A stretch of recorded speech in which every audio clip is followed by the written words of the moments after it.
আসসালামু আলাইকুম। প্রিয় শিক্ষার্থীবৃন্দ, আশা করি আল্লাহ পাকের মেহেরবানিতে সকলেই ভালো আছো। আজকে আমি তোমাদের সাথে ম্যানেজমেন্ট অ্যাকাউন্টিং সাবজেক্ট থেকে CVP and break even analysis chapter থেকে দ্বিতীয় ক্লাসে গুরুত্বপূর্ণ তিনটা কোশ্চেন নিয়ে আলোচনা করব। প্রথমেই আলোচনা করব what is break even chart. দ্বিতীয়ত আলোচনা করব যে what are the usefulness of break even chart বা ব্রেক ইভেন চার্টের যে প্রয়োজনীয়তা সেটা, এবং তৃতীয়ত আলোচনা করব যে break even what is break even analysis and its important. Break even analysis কাকে বলে এবং এটার যে গুরুত্ব বা প্রয়োজনীয়তা সেটা আলোচনা করবো ইনশাআল্লাহ। তো আমার চ্যানেলে যারা এখনো সাবস্ক্রাইব করো নাই, তো আমার চ্যানেলে সাবস্ক্রাইব করে বেল নোটিফিকেশন অন করে আমার সাথে কানেক্টেড থাকো, যাতে পরবর্তী আপডেট ভিডিওগুলো অতি সহজেই পেতে পারো।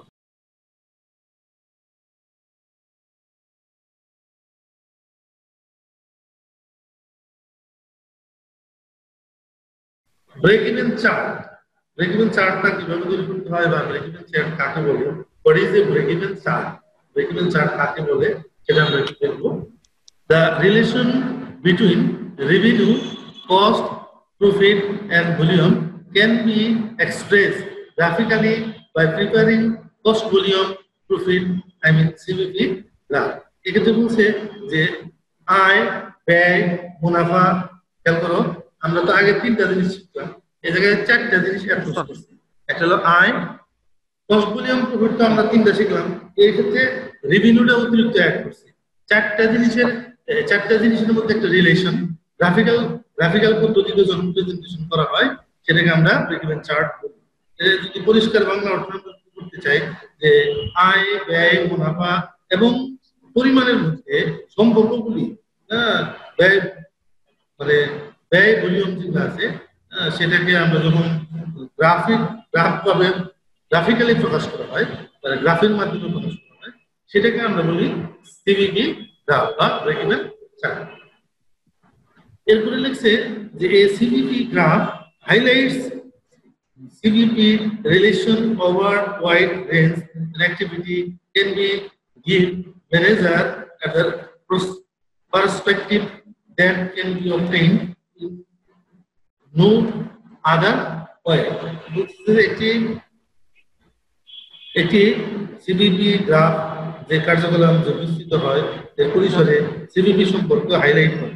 সিভিপির যে একটা সম্পর্ক, কস্ট ভলিউম প্রফিটের যে একটা সম্পর্কটা একটা হাইলাইট এবং পরিচালকদের এমন একটি দৃষ্টিভঙ্গি দিতে পারে যা অন্য কোনো উপায়ে পাওয়া যায়। গ্রাফিক্যাল ফরম্যাটের মাধ্যমে এমন সুন্দর একটা সিস্টেমে ওরা একটা প্রেজেন্টেশন করে, তাকাইলেই একটা গ্রাফিক্যালি একটা অনুমান করতে পারে ব্রেক ইভেন পয়েন্ট কত বা কত, এই বিষয়গুলা প্রফিট কত, প্রফিট লেভেল কত, লস লেভেল কত, প্রফিট এরিয়া কত, লস এরিয়া কত, টোটাল কত, ডিসকাস কত, ব্রেক ইভেন পয়েন্টটা কোথায়, এই সমস্ত বিষয়গুলা একটা গ্রাফ এক নজরে এটা দেখা যায়। এরপরে দেখো যে break even chart, the graphical presentation, the break even point, profit, loss, also margin of safety. এই ক্ষেত্রে একটা জিনিস উল্লেখ বলছে যে ব্রেক ইভেন পয়েন্ট এমন একটি চার্ট যা এই ব্রেক ইভেন পয়েন্টের মধ্যে এমন পয়েন্টের মাধ্যমে লাভ, মুনাফা এবং মার্জিন অফ সেফটি একটা উপস্থাপনা করা যায়। এদের সাধারণত তিনটা জিনিস উপস্থাপন করা হয়, চারটা জিনিস। একটা হলো ব্রেক ইভেন পয়েন্ট, একবারে মার্জিন পয়েন্ট, যে পয়েন্টে লাভ লস কিছু হয়, একবারে আয় এবং ব্যয় সমান। একটা হলো প্রফিট, এক্ষেত্রে ব্যয় অপেক্ষা আয় বেশি, তারপরে লসটা দেখা, তার মানে আয় অপেক্ষা ব্যয় বেশি। অলসো মার্জিন অফ সেফটি, নিরাপত্তা মজুরি বা নিরাপত্তা মার্জিন, নিরাপত্তা পরিসীমা এই জায়গায় উল্লেখ করা হয়ে থাকে। Here the equation, there is a question which I would use to explain to how draw break even chart. তার মানে এক্ষেত্রে একটা প্রশ্ন হতে পারে যে এই চার্টটা আমি কিভাবে তৈরি করব, তার ব্যাখ্যা করবো কিভাবে, বা কিভাবে আমরা এই চার্টটা তৈরি করবো বা ব্যাখ্যাই বা করবো কিভাবে, সেই বিষয়টা আমি একটা এই যে একটা গ্রাফ আঁকেছি, দেখো এই গ্রাফটা আমি একটা ঠিক আছে, এই গ্রাফটা বুঝলেই আমার ব্রেক ইভেন চার্টটা ক্লিয়ার হবে। দেখো আপনি দেখতে পাচ্ছেন? স্যার দেখতে পারতেছি স্যার। এখন দেখো গ্রাফটা কিভাবে আমরা প্রেজেন্টেশন। প্রথমে আমাদের একটা গ্রাফের ব্যাপারে এদিকে এবং এদিকে একটা দাগ দিতে, এটা ও, এটা হলো এক্স, এটা হলো ওয়াই। এই ও এক্সটা হচ্ছে ইউনিটের পরিমাণ, আর ও ওয়াইটা হচ্ছে রেভিনিউ বলে তোমার রেভিনিউ। তো এই ক্ষেত্রে আমাদের দেখো আমরা যখন ফিক্স কস্ট বের করবো তখন এই জায়গায় ফিক্স, এই যে লম্বা শুধু একটা থাকতেছে না, এটা হলো ফিক্স কস্ট।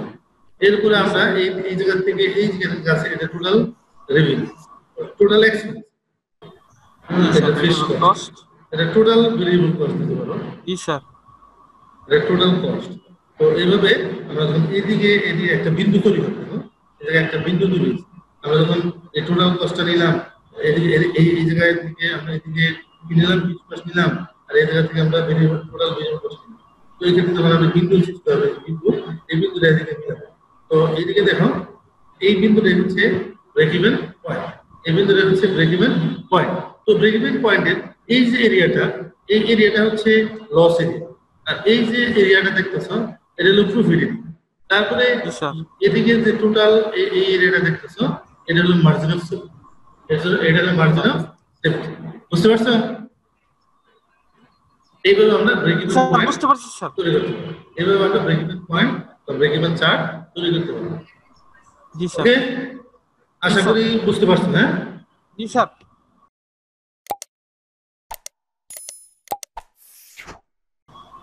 এখন আমরা দেখবো 4 নম্বরে discuss the usefulness of break even chart. এই যে break even chart, break even চার্টের প্রয়োজনীয়তা বা যে ব্রেক ইভেন চার্টটা আমরা একটু আগে শিখলাম, এটা কেন তৈরি স্যার, এটা প্রয়োজনীয়তা বা সেই প্রয়োজনীয়তা সম্পর্কে আমরা 7টা পয়েন্ট শিখবো।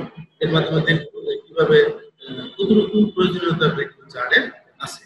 এক নম্বরে হচ্ছে যে there are variation of conventional break-even chart, but all break-even chart illustrate the main relationship cost, volume and profit. বলতেছে যে প্রচলিত ব্রেক-ইভেন চার্টের যে বিভিন্ন রকম রয়েছে, তবে সমস্ত ব্রেক-ইভেন চার্টগুলি ব্যয় তারপরে পরিমাণ এবং মুনাফা এই তিনটা জিনিসের সম্পর্কের চিত্র তুলে ধরে। যত ব্রেক-ইভেন চার্ট যত সিস্টেমই করে না কেন, এই ব্রেক-ইভেন চার্টের মূল উদ্দেশ্য হলো ব্যয়, পরিমাণ এবং মুনাফা এই তিনটা জিনিসের যে সম্পর্ক রিলেশন, সেই রিলেশনটা কি চিত্র তুলে ধরে, এই চিত্রটা তুলে ধরে। এটা হলো 1 নম্বর প্রয়োজন।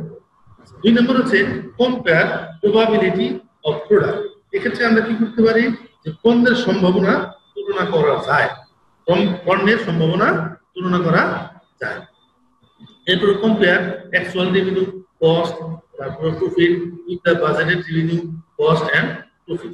এটার মাধ্যমে আমরা দেখতে পারি যে সাধারণত যে বাজেটটা করা হয়, বাজেটের ভিতরে যে আয় থাকে, ব্যয় থাকে এবং মুনাফা থাকে, তার সাথে প্রকৃত আয় ব্যয়ের যে মুনাফার তুলনা, এটা আমরা গ্রাফের মাধ্যমে করতে পারি বা এই চার্টের মাধ্যমে করতে পারি। তারপর হচ্ছে show the effect of change in circumstances or to plan. তার মানে এই হচ্ছে যে পরিস্থিতি বা পরিকল্পনা পরিবর্তনের প্রভাব প্রদর্শন করে। পরিস্থিতি যদি চেঞ্জ হয়, বিভিন্ন পরিবর্তন হয় বা বিভিন্ন ধরনের যে পরিকল্পনার পরিবর্তন হয়, সেটার মাধ্যমে আমরা কি করতে পারি, এটা ইফেকশন দেখা যায়। এরপরে 5 number show a broad picture event. এটা হচ্ছে এই ইভেন্টগুলির একটি বিবৃতির চিত্র দেখানো। একটা চার্টের মাধ্যমে একটা প্রতিষ্ঠানের সকল বিবৃতি একটা চার্টের মাধ্যমে দেখা যায়। একটা ওয়ে, তোমরা ক্রিকেট খেলা দেখছো না? ক্রিকেট, জি স্যার। ক্রিকেট খেলা কিন্তু গ্রাফিক্যাল ফর্ম আসে, তাই না?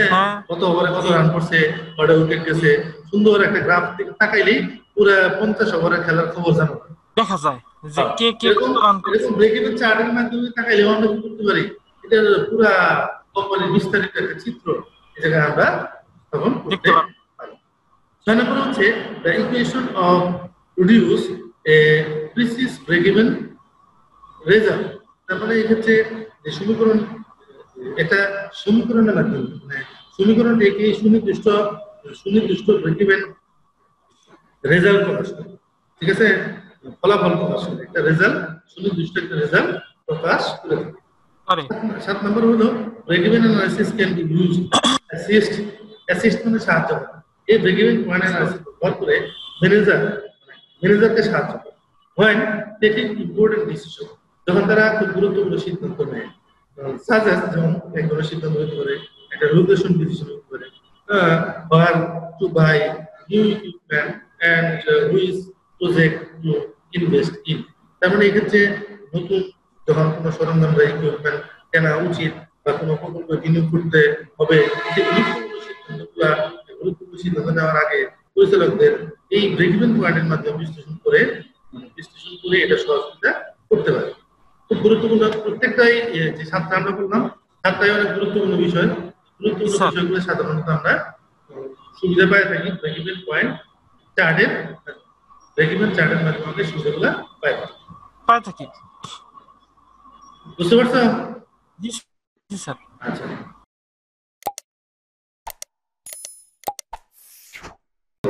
এখন আমরা আলোচনা করব what is break even analysis. What is break even analysis? State its importance. যে break even analysis যেটা আমরা শুরু সন্ধ্যা break even পয়েন্ট যেটা চার্ট যেটা ছিল ওটার একটা অ্যানালাইসিস আছে। এই অ্যানালাইসিস কাকে বলে, আবার এই অ্যানালাইসিস গুরুত্ব কি, অ্যানালাইসিস কেন, এই অ্যানালাইসিস দেখো শুরুতেই লেখা আছে যে CVP analysis of sometime refers to simply as break even analysis. মানে এই CVP analysis যেটা আছে মাঝে মাঝে break even analysisটাই বিশ্লেষণ করা উল্লেখ করা। মানে CVP analysisটা মাঝে মাঝে শুধু break even point analysis করলেও আমার প্রতিষ্ঠানের কাজ হয়ে যায়। তার মানে এটা অনেক গুরুত্বপূর্ণ বিষয় যে break even পয়েন্টটা analysis করতে পারলে CVP analysisটা আমার হয়ে যাচ্ছে। তারপর this is unformed because break even point analysis only the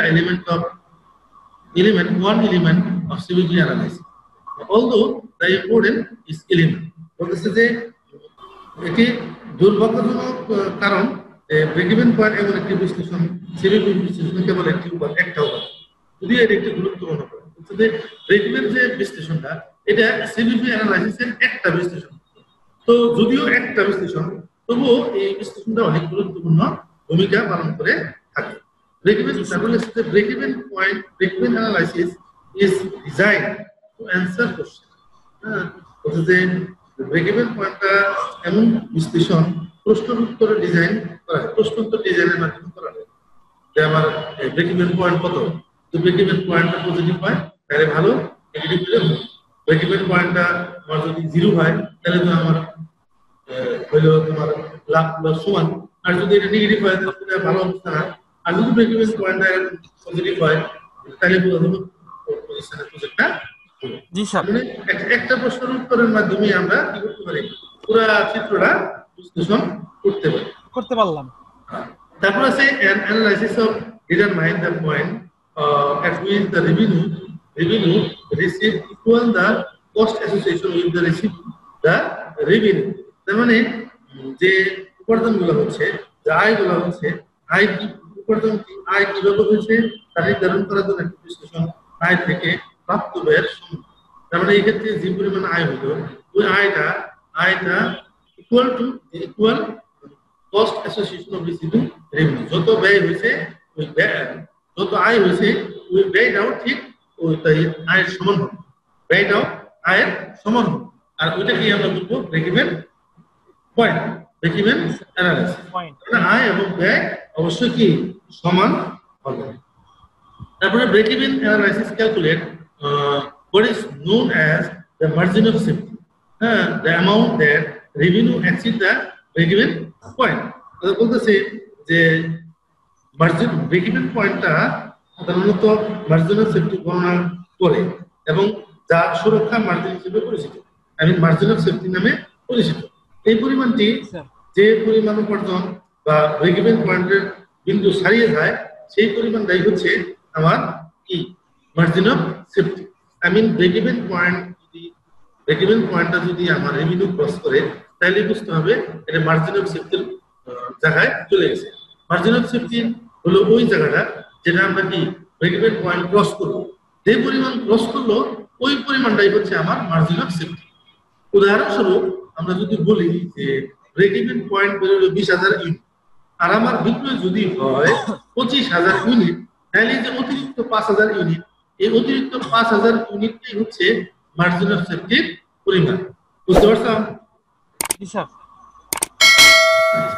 এখন আমরা একই প্রশ্ন আরেকটা জিনিস আছে ইম্পর্টেন্স, যে importance of break even point.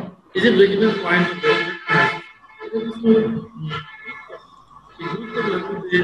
এক নম্বর হচ্ছে determine the actual profit and loss. এক্ষেত্রে আমরা কি করতে পারি? অ্যাকচুয়াল প্রফিট বা লস আমরা বের করতে পারি। প্রকৃত লাভ লক্ষ্যকে নির্ধারণ করা সম্ভব হয় এই ব্রেক ইভেন পয়েন্টের মাধ্যমে। দুই নম্বর হচ্ছে find out the income or loss of an organisation, মানে রিয়েল ইনকাম লস। এদের প্রকৃতপক্ষে একটা প্রতিষ্ঠানে কি পরিমাণ আয় হয়েছে অথবা ক্ষতি হয়েছে, এই বিষয়টা আমরা কি করতে পারি? সহজেই জানতে পারি। তিন নম্বর হচ্ছে আন্ডারস্ট্যান্ডিং অর্গানাইজেশন লেভেল ইনভেস্টমেন্ট। তো এই ক্ষেত্রে আমরা বিনিয়োগের সাংগঠনিক স্তর বোঝা যায়। বিনিয়োগের যে সাংগঠনিক একটা স্তর থাকে, লেভেল থাকে, সেই লেভেলটা সম্পর্কে আমরা বুঝতে পারি বা বুঝে আসি। তারপরে easily income level and loss level are estimating. এই ব্রেক ইভেন পয়েন্টের মাধ্যমে খুব দ্রুত একবারে সহজেই আয় স্তর এবং প্রতিটি স্তরটা অনুমান করা যায়। আয় স্তর এবং প্রতিটি স্তর অতি সহজেই আমরা কি করতে পারি? অনুমান করতে পারি। বুঝতে পারছো জিনিসটা? তো আজকে এ পর্যন্তই থাক। জি স্যার। বুঝতে পারছো তো সব? জি স্যার, ক্লিয়ার হয়েছে স্যার। তাহলে বিদায় নিচ্ছি। খোদা হাফেজ।